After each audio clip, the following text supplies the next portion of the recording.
अवसर साहित्य यात्रा के अंतर्गत पिछले सप्ताह लघु कथा सप्ताह में जिन रचनाकारों ने भाग लिया वे जरूर जानना चाहते होंगे कि किनकी किनकी लघु कथा इसमें आई और उस लघु कथा पर उन लघु कथाओं पर हमारे अध्यक्ष ने क्या टिप्पणी दिया, क्या प्रतिक्रियाएं हुई, क्या विचार विमर्श हुआ, यह भी तो आप जानना चाहेंगे।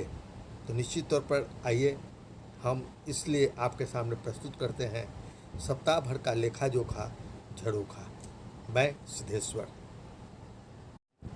और इस लघु कथा सप्ताह की अध्यक्षता पूरे सप्ताह किया नई दिल्ली की निशा भास्कर ने, जबकि प्रभारी थी ऋचा वर्मा और मैं संयोजक।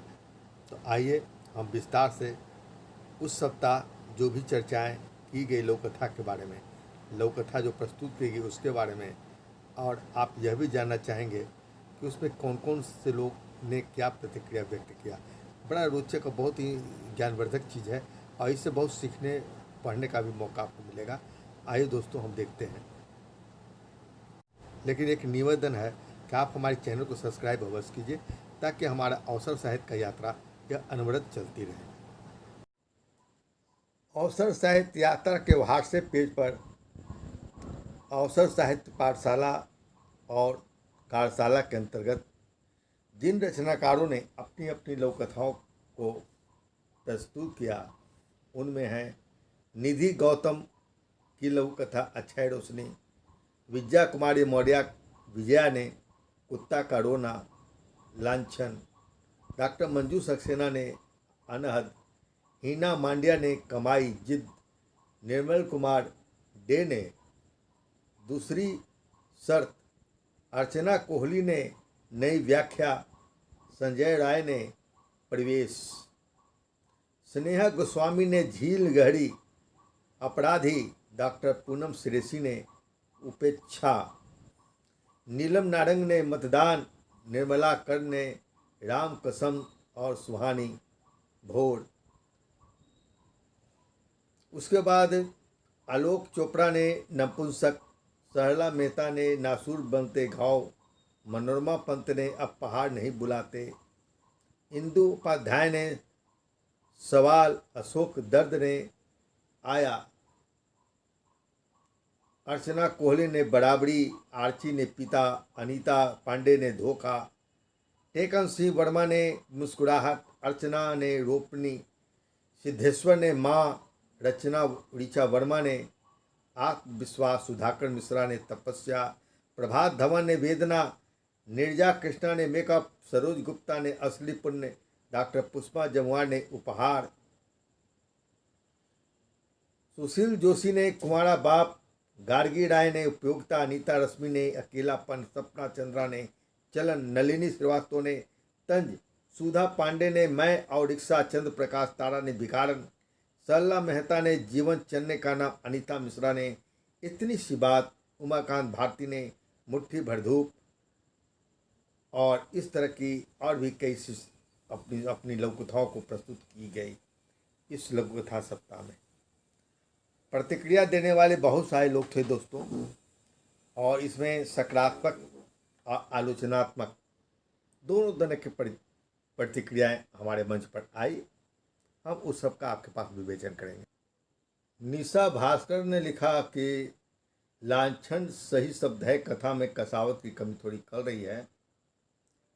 वहीं पर कुछ आगे बढ़कर और निशा भास्कर ने कहा कि पंच पंक्ति को बहुत ही बेहतर ढंग से प्रस्तुत की जानी चाहिए, लेकिन दूसरी शर्त लघु कथा में पंच तत्व जिसे कहते हैं पंच पंक्ति, वह ढंग से प्रस्तुत नहीं हो पाई है।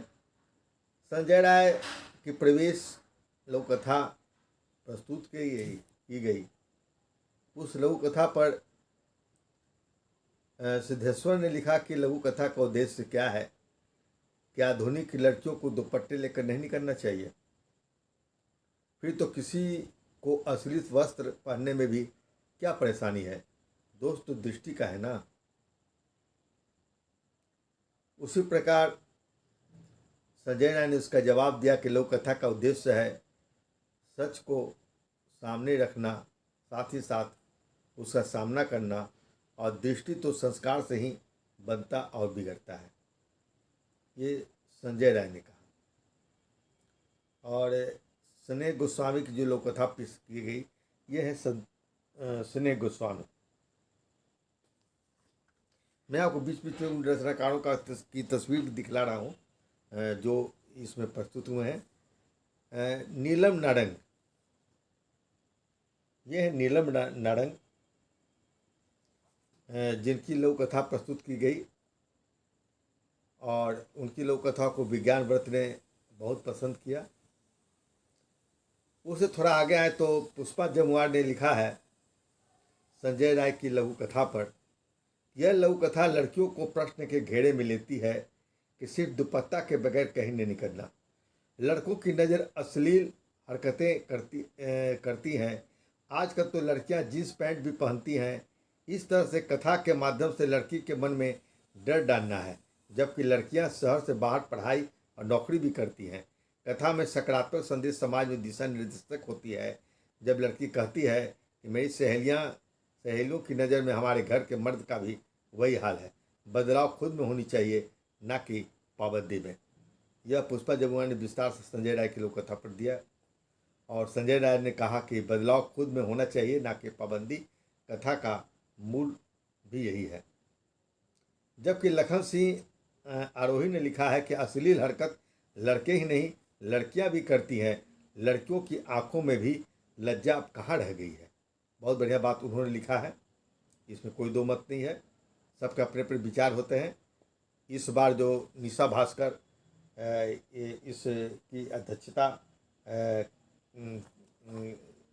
नई दिल्ली की निशा भास्कर ने अध्यक्षता बड़ी भली भांति निभाया।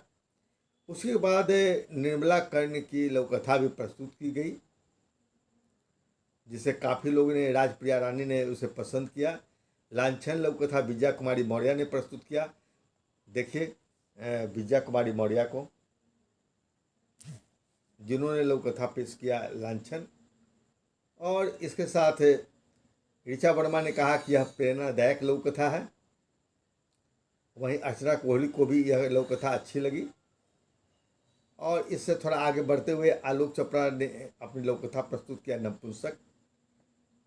ये है आलोक चोपड़ा जी। आलोक चोपड़ा के बाद इनको कई लोगों ने कहा, स्नेहा गोस्वामी ने कहा कि यह लोक कथा बहुत ही अच्छी है।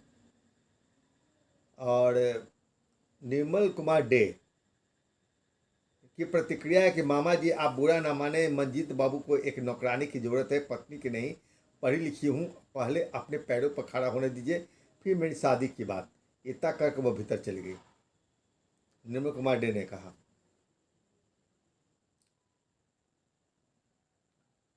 निर्मल खान की लोक कथा के बारे में ऋचा वर्मा ने लिखा कि थोड़ा प्रयास छोटी होनी चाहिए। उसके बाद सरला मेहता तो हमेशा अपनी रचना भेजती है, नासुर बनते घाव। सरला मेहता की लोक कथा प्रस्तुत की गई, जिसे मनोरमा पंत ने सराहना किया। उसके मनोरमा पंत भोपाल से जुड़ी अपनी लोक कथा प्रस्तुत की।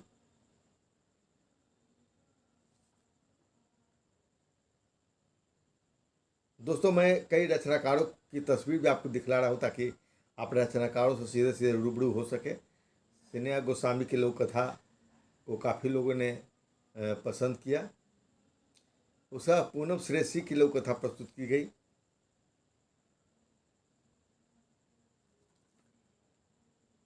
पूनम श्रेष्ठी की लोक कथा को विज्ञान व्रत ने पसंद किया। अशोक दर्द,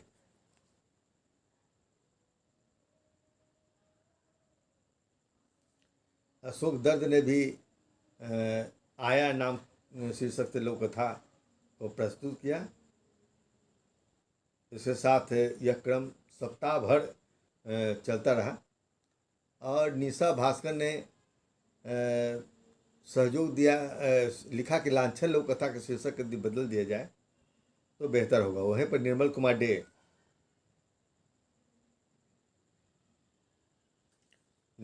डे ने भी अपनी लोक कथा को प्रस्तुत किया, जिसे शीर्षक है दोषी शर्त। इस लोक कथा को विज्ञान व्रत ने काफ़ी पसंद किया है। और वहीं पर निशा भास्कर भी आधुनिक गैजेट्स में व्यस्त रहना आज की पीढ़ी की कमजोरी है। ऐसे में बुजुर्ग और बीमार का उपेक्षित होना हमारे खोते हुए संस्कार का प्रमाण है। अच्छी प्रतिक्रिया इंदु उपाध्याय ने लघु कथा भेजा। उसके बाद पूनम श्रेषी की लोक कथा भाई अक्षय रोशनी निधि गौतम चेन्नई से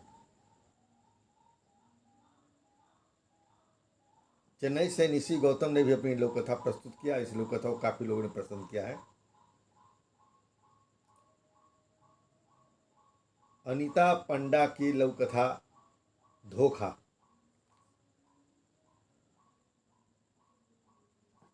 अनीता पंडा की लोक कथा धोखा को अर्चना कोहली ने काफ़ी पसंद किया। हिना महंदी को भी यह लोक कथा अच्छी लगी। लाखन सिंह आरोही लिखते हैं कि लोक कथा पिता की कथा वस्तु समकालीन यथार्थ से संदर्भित नहीं होने के कारण बैठे थाले का गप है। शीर्षक भी कथ्य का व्यंजक नहीं। समीक्ष रचना लोक कथा की तात्विक विशेषताओं से भी लैस नहीं। फिर भी सृजनात्मक प्रयास हेतु लेखक को सुनिश्चित हार्दिक बधाई। दोस्तों, पाठशाला कार्यशाला में इस तरह की प्रतिक्रिया से लेखकों को एक दिशा तो मिलती ही है और अपनी अपनी पसंद होती है। मिथिलेश कुमार ने लिखा कि अर्चना कोहली की लोक कथा काफ़ी अच्छी है। वहीं मंजू गुप्ता ने 21वीं सदी लोक कथा प्रस्तुत किया, अनहद लोक कथा प्रस्तुत किया। और हीना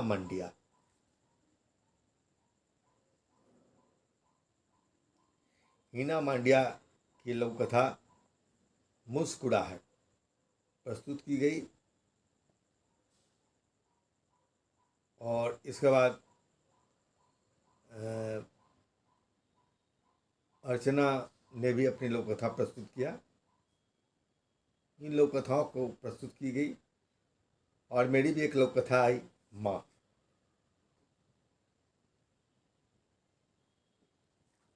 शीर्षक की लोक कथा आई। तो विज्ञान व्रत, हीना मांडिया, टेकन सी वर्मा, विजया कुमारी मौर्य जैसे तमाम लोगों ने इस लोक कथा को काफ़ी पसंद किया। बहुत बहुत धन्यवाद। ऋचा वर्मा ने लिखा कि बच्चों के प्रति किए गए यौन हिंसा पर बहुत ही सूक्ष्म ढंग से पड़ताल करती हुई लोक कथा है नासूर बनते घाव, जिसे शैला मेहता ने लिखा है। अच्छी प्रतिक्रिया। राम कसम निर्मला खान की लोक कथा है। और प्रभात कुमार धवन ने भी लोक कथा प्रस्तुत किया, वेदना।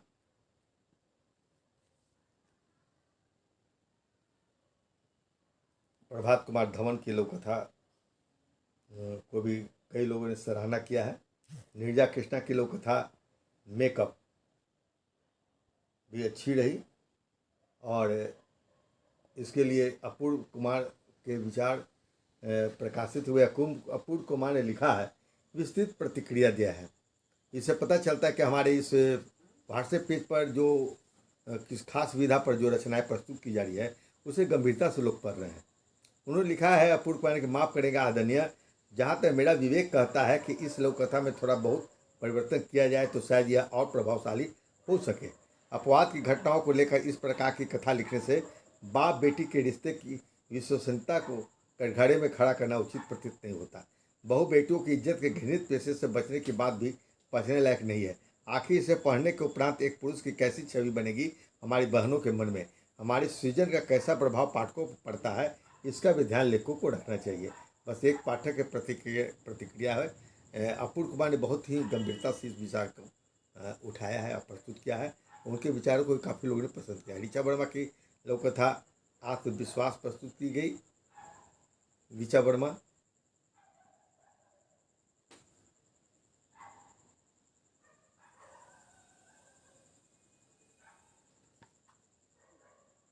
की लोक कथा को भी काफ़ी लोगों ने सराहा। विज्ञान व्रत ने भी पसंद किया। साथ ही साथ अनिता पांडे ने भी कही कि अच्छी लोक कथा है। और इस प्रकार सप्ताह भर एक से बढ़कर एक लोक कथाएँ इस मंच पर प्रस्तुत की गई। इसमें गार्गी राय की भी लोक कथा आई, उपयोगिता।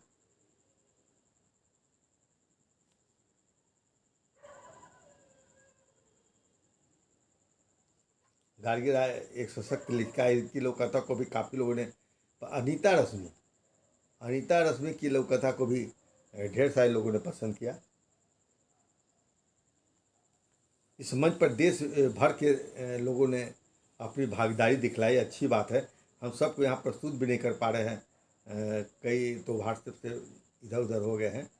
एक लोग था सुधा पांडे, मैं और मेरा रिक्शा। सुधा पांडे ने प्रस्तुत किया मैं और मेरा रिक्शा। इस प्रकार कई लोक कथाएँ प्रस्तुत की गई। वहीं राजेश शुक्ल ने अपनी पुस्तक के लोकार्पण की खबर भी इसमें दिया। और इसके साथ एक लोक कथा और चर्चा के केंद्र में रही। और इस क्रम में एक लोक कथा है अनहद, डॉक्टर मंजू गुप्ता की।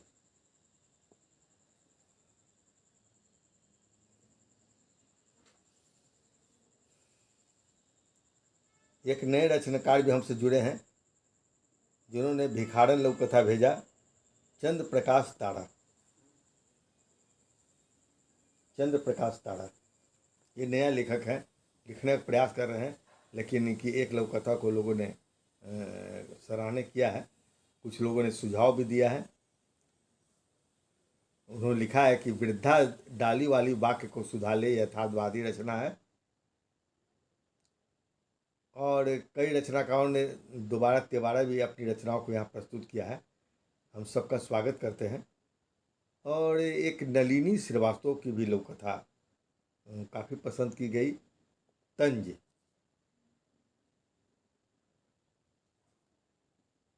लोक कथा भी पसंद की गई। वहीं गार्गी राय की लोक कथा काफ़ी पसंद की गई। गार्गी राय इधर बहुत तेज़ी से बेहतरीन लोक कथा का सीजन कर रही है। नरेंद्र कुमार ने भी लिखा लोक कथा।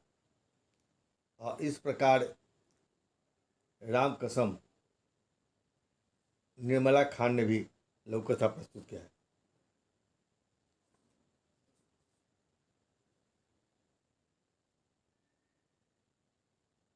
विजया कुमारी मौर्य ने लिखा है कि उसके बाद सिद्धेश्वर जी की रचनाओं पर भी कई प्रतिक्रिया आई। उनमें से एक लोगों ने लिखा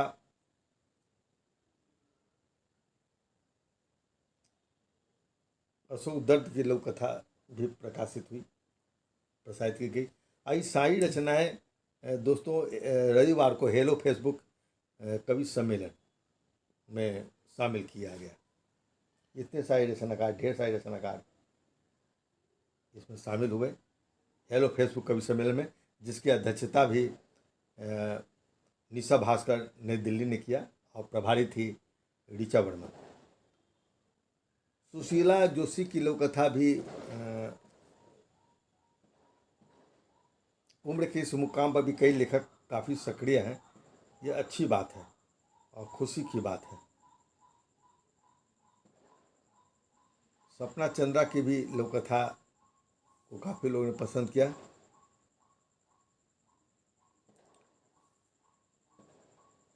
और इस प्रकार यह क्रम आगे बहुत बढ़ता गया। हीना मांडिया लिखती हैं कि सिद्धेश्वर सर, आपका बहुत बहुत धन्यवाद। मैं एक नवोदित रचनाकार हूँ। आपने मुझे एक ऐसा मंच प्रदान किया है जिस समय अपनी रचनाएं आप जैसे बड़े बड़े रचनाकारों के सामने रख सकती हूँ और आप सभी से कुछ ना कुछ सीख सकूँ। आप सभी ने मेरी रचनाओं को बहुत प्यार दिया है और बहुत कुछ सीखने का मौका मिलता है। बहुत बहुत धन्यवाद हीना मांडिया जी। मेरा उद्देश्य भी इस मंच के माध्यम से यही है कि हम नए रचनाकार को भी उनकी रचनाओं को आम पाठकों तक पहुंचाने का प्रयास करें। रश्मि लहर लिखती हैं कि आदरणीय नमिता सुंदर दीदी ने जब लोक कथा कलश के बारे में बताया तो मैंने वहाँ पढ़ी और जानकर प्रसन्नता हुई कि सिद्धेश्वर जी के व्यक्तित्व पर एक आलेख प्रकाशित किया गया है जिसे ऋचा वर्मा ने लिखा है। यह बहुत अच्छी बात है। बहुत बहुत धन्यवाद रश्मि लहर जी। रश्मि लहर जी ने लिखा है, आदरणीय सिद्धेश्वर सर, आपके स्वभाव की उदारता है जो हम जैसे अनजान अस्तित्व वालों को आभासी जगत में एक परिचित परिवार प्रदान किया है। आप अपने पटल के माध्यम से हम सबकी प्रतिभाओं को निखारने का लगातार प्रयास कर रहे हैं। यह आम कार्य कदापि नहीं है, क्योंकि इसमें जोखिम भी होता है। आपने सदैव हम लोगों को आगे लाने का प्रयास किया है। यह बहुत बड़ी बात है, क्योंकि हमें पता है हम लोग आपको कुछ भी नहीं दे पाते सिवा आत्मिक धन्यवाद के, पर फिर भी आप सदैव उत्साहवर्धन करते हैं, हमें आगे बढ़ने की मदद करते हैं, अनुभव सुझाव देकर तथा अनुभवी साहित्यकारों द्वारा सुझाव दिलवाकर रचनाओं को परिपक्वता प्रदान करते हैं। हम आदरणीय मंजू सक्सेना दीदी के आभारी हैं, जिनके सतत प्रयासों के कारण आप जैसे लोगों से परिचित हुई। हम ईश्वर की इस अद्भुत लीला को देखकर दंग रह जाते हैं कि इस विशिष्ट संग्रह में आपको भी स्थान मिला है, जिसकी कल्पना मात्र से प्रसन्नता की अनुभूति हो रही है। आपको ढेर सारी बधाई सर, और आदरणीय योगराज सर को भी हृदय स्थल से आभार। बहुत बहुत धन्यवाद रश्मि लहर जी, आपने विस्तार से जो प्रतिक्रिया दिया हमारे प्रति, तो हमारे श्रम को आप सार्थक कर देती हैं। और इस तरह के बहुत सारे पत्र मिला, सब पत्रों को यहाँ पढ़ूंगा तो आप कहें कि मैं अपनी प्रशंसा में ढेर सारे पत्र पढ़ने लगा हूँ, इसलिए समय बहुत हो चुका है। अब मैं फिर एक और महिला है सरला मेहता, इनकी तस्वीर दिखा के मैं अब इसका समापन इसलिए करूँगा कि समय बहुत हो चुका है। बहुत सारे लोग इसमें जुड़े, देखें, समझें और आगे बढ़ें। हमारी यही तमन्ना है, आपसे निवेदन है कि आप इसी प्रकार जुड़े, अपने मित्रों को भी जोड़े जो साहित्य में रुचि रखते हैं, क्योंकि मेरा उद्देश्य है नई प्रतिभाओं और युवा प्रतिभाओं को एक मंच प्रदान करना। तुलसी का पत्ता क्या छोटा क्या बड़ा, सब एक महत्व का होता है। लोग कहते हैं लेकिन ऐसा करते नहीं हैं। वो बड़ा साहित्यकार है, उसके साथ हम नहीं बैठ सकते, ये छोटा साहित्यकार, इस तरह की भावना कम से कम साहित्य जगत में नहीं होनी चाहिए। मैं आज 45 वर्ष की साहित्य साधना में हमने ऐसी कभी भावना नहीं रखा, और वही उद्देश्य मैं आज भी रखना चाहता हूँ, रख रहा हूँ। और आप सबसे निवेदन करता हूँ कि आप यहाँ आएँ, अपनी रचनाओं को प्रस्तुत करें, सीखें, सिखलाएं। बहुत बहुत धन्यवाद। सिद्धेश्वर का नमस्कार स्वीकार कीजिए। आपसे निवेदन है हमारे चैनल को आप सब्सक्राइब अवश्य कीजिए, ताकि हमारी यह अवसर साहित्य यात्रा आगे चलती रहे। धन्यवाद।